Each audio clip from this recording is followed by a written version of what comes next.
morning, dear colleagues. Good morning, audience. It's really a pleasure to join, even online. Now I will try if my presentation is working according to plan. So I will just try to move it here. Okay, thank you. So it was very interesting to listen to previous presentations, and I saw a lot of commonalities and differences, and also the focuses of some presentations were different, but definitely there's a lot of common aspects as well. But now about my presentation, the structure of it, I will talk about the main challenges of Latvia's integration policy in 1991. Then the legislation we have developed in the 90s and the results of it, how we look on it now, and current commonalities and differences between Latvians and non-Latvians, and our challenges, which we saw currently as most actual in this topic of social cohesion. Okay. But if making links with previous presentations, I would like to say that there's a lot of discussions, especially regarding the sense of insecurity, what Birgit mentioned, and this relative deprivation. This was exactly the beginning of 90s, end of 80s, when we in Latvia really faced this insecure situation. Then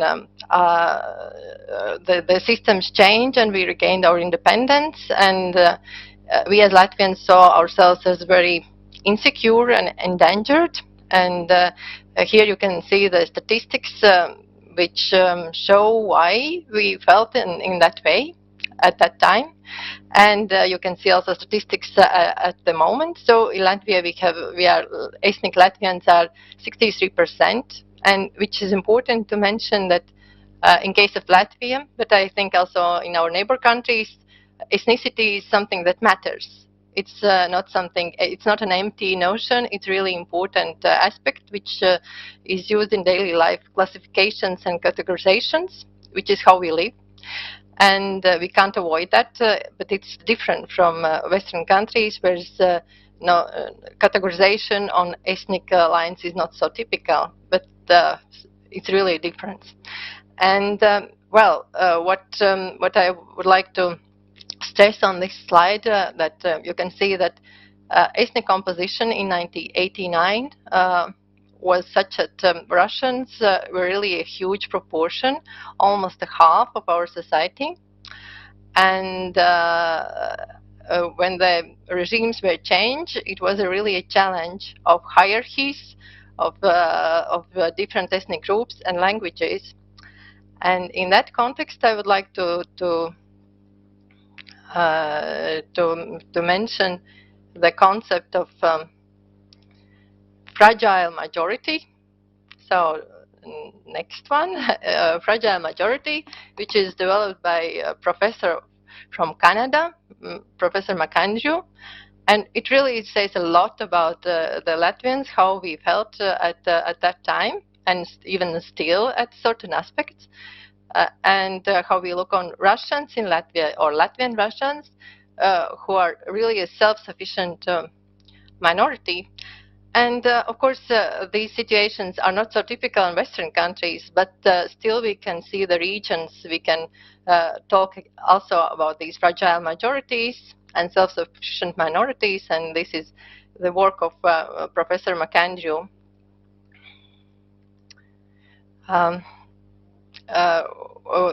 Talking about the self-sufficiency of Russians and Russian language, it is really absorbed in the biggest cities of Latvia, even in our capital, in Riga.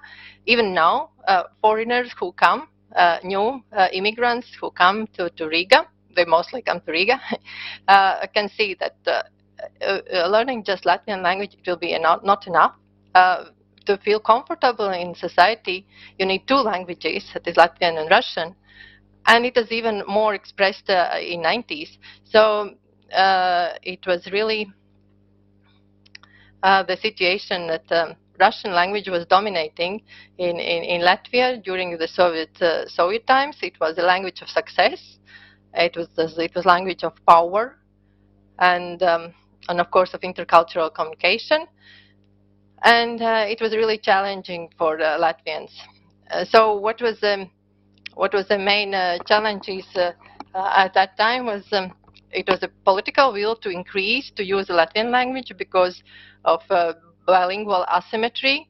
Latvians knew the Russian language, but Russians didn't know Latvian language at that time. Uh, Another challenge, which is similar to Estonian, was the big number of non-citizens or stateless persons after 1991. And the problem was with this big group didn't know Latvian language. And whereas also this two-stream model in education, which partly still exists, but which is okay for primary or pre-primary education, but on secondary school level, we have moved to the united education system. So here you can see the development of our laws, which were very much contested and discussed in society. Were a huge protest actions, and regarding language law, regarding education law, we had school protests, Russian school protests in 2004, 2005. We had the citizenship referendum in 1998. We had the language referendum about Russian as a second language in 2012, and these are very these events really made the tensions deeper at that time. Although currently we can, it's a more the ethnic tensions are not so vivid as it was mentioned during the mentioned events. But well, now about results. What can we see? What has what our ethnic policy has resulted? That is definitely increase of Latvian language knowledge. At the same time, as we have very strict language law, it in certain aspects makes problems in official communication. I will talk about that later. The situation with citizenship policy has resulted that non-citizens, we had 700,000, which is huge amount. Now are 200,000, which is still quite a big number. It's 10% of our society. Well, but at least this number has been diminished. Well, but the citizenship policy resulted in also in resentment among non-citizens and Russian minority. Regarding education policy, definitely it has increased Latin language knowledge among young people.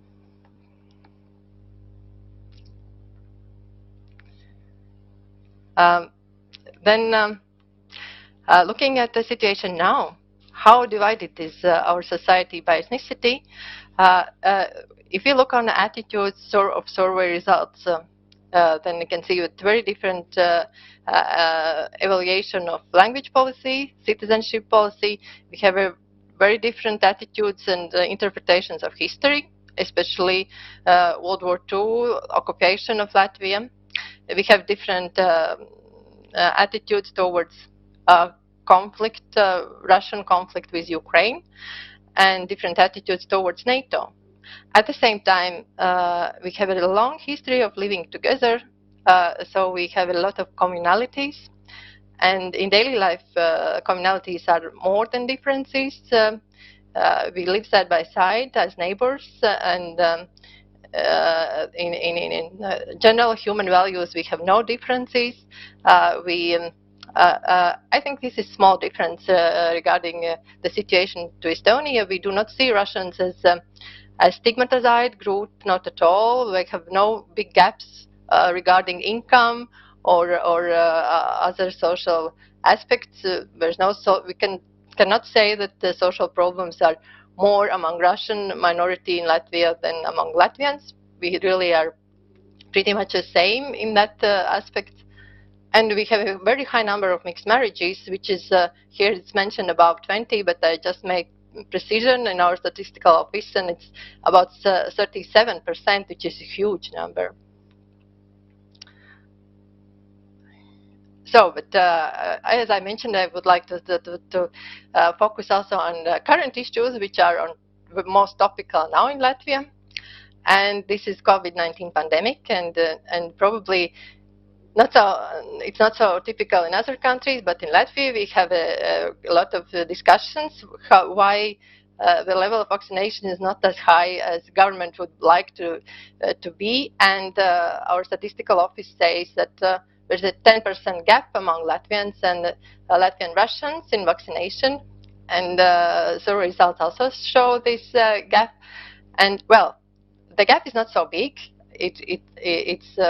There are differences, but they are not so huge. At the same time, we have a lot of discussions that our language law, which is very strict, limits the possibilities of politicians and state offices to communicate with our Russian minority in Russian language, because it's required that the official letters should be sent in just in state language.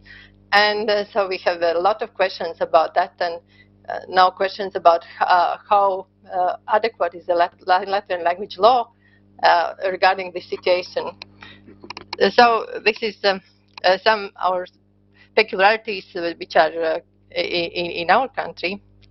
And also, as I said, COVID-19 is very contested. We can see that especially among Russian speakers, those who are undecided are more. And again, some explanations about that among our experts is that we really face disinformation campaigns and from Russian media, and this is what we struggle with. That is Russian federal television, which is mostly watched by our Latvian Russians, who mostly used, even mostly elder generation used Russian television federal canals for as a means of communication, as a means for information. And this influences their attitudes, which has been considered as a problem we have to struggle here in Latvia.